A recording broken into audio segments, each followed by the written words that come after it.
square.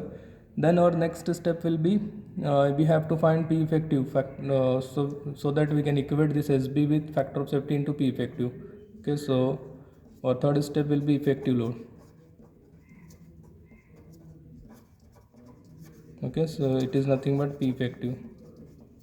So P effective first we need to find, then we will equate this P effective into with P effective into factor of safety with beam strength. Okay, so to get module. Then to find P effective we are having formula P effective is equal to CA CM PT divided by CV. Now here CA is given, CM is not given. So we'll assume CM as 1. So and CA is given, PT we need to find here. Okay. So PT is nothing but power by velocity, and here for PT we need velocity, and CV is also need velocity. Okay, CV is velocity factor. So here also we need velocity, pitch line velocity. So first we will find pitch line velocity. Okay, so V is equal to pi dp np divided by 16 to 1000. Okay. So here pi is pi. Now dp is nothing but m into zp. Now here m is m and zp is 18. So we will write here 18m into np. Okay, np is given as 1440 divided by 16 to 1000. Now if we calculate it, you will get velocity as 1.3572 module in meter per second. Okay, because here module we don't have, so we will get velocity in terms of module. Then after that we need to go for the for CV. So CV is 3 divided by 3 plus V. We will assume CV 3 divided by 3 plus V. So here it's equal to, now 3 is 3 divided by 3 plus, now velocity is 1.3572 module. Okay, now here module is there, so you cannot solve it, leave it as it is. Then after that what we need here is PT. Okay, so PT is again power by velocity. So PT is tangential force, and tangential force is power by velocity, and here power is given as 10 kilowatt, means 10 into 10 raised to 3 watts divided by velocity. Velocity is 1.3572 module. Okay, so again here module is there, so you cannot solve it, so just we'll solve these terms.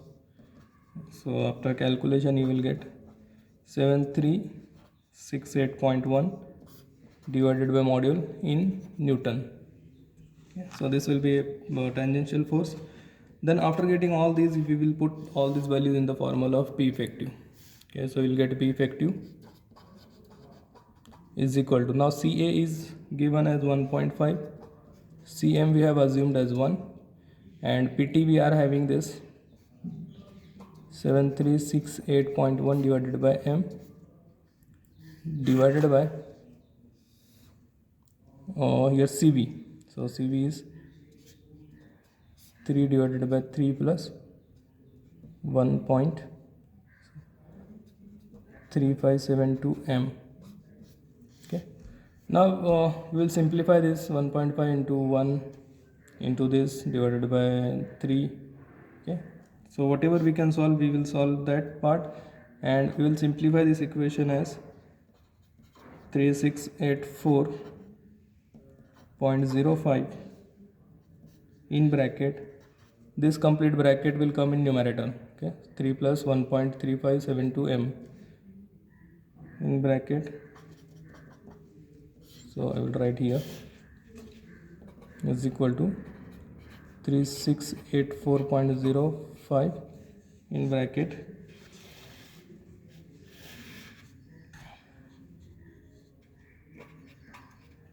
3 plus 1.3572 M divided by M.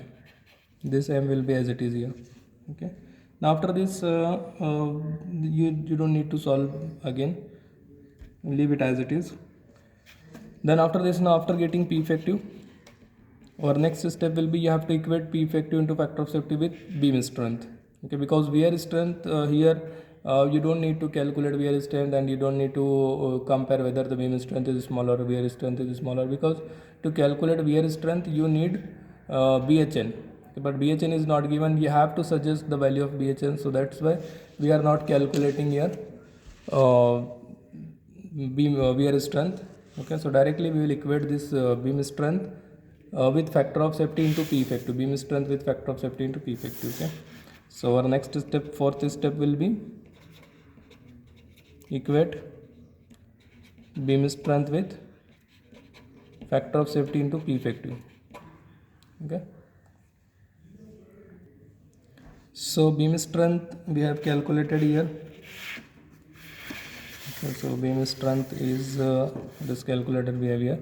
So SB is equal to factor of safety into P effective. So here SB is 649 modulus square is equal to, now factor of safety is given as 1.5 into P effective. P effective just we have calculated here, so we'll substitute as it is, same value,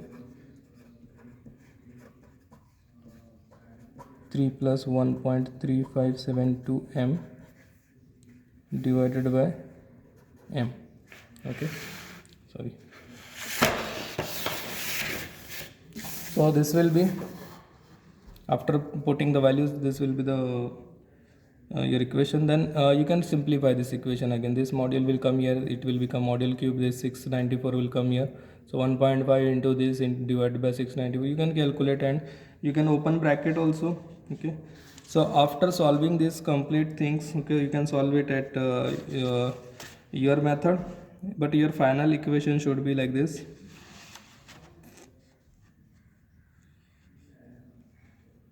In terms of like module is module cube into module cube, or plus minus module and some value. Okay, so you will have like this. So we'll put here 694 as it is module cube is minus 7500 module minus 16578.25 is equal to 0. So finally you will get this equation. Okay, it is nothing. So this equation, now you can calculate, you can use your calculator to solve this equation, and after solving you will get module is equal to 4.1998. it is approximately 4.2 mm. Okay, so in this way you have to find the module. Once you got the module, then you have to select the next standard value of module. Selecting next standard value of module as m is equal to 5 mm. Okay, so after selection of the next standard value of module, you need to find the dimensions.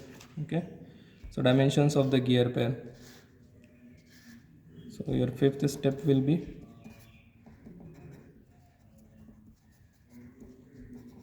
dimensions of gear pair.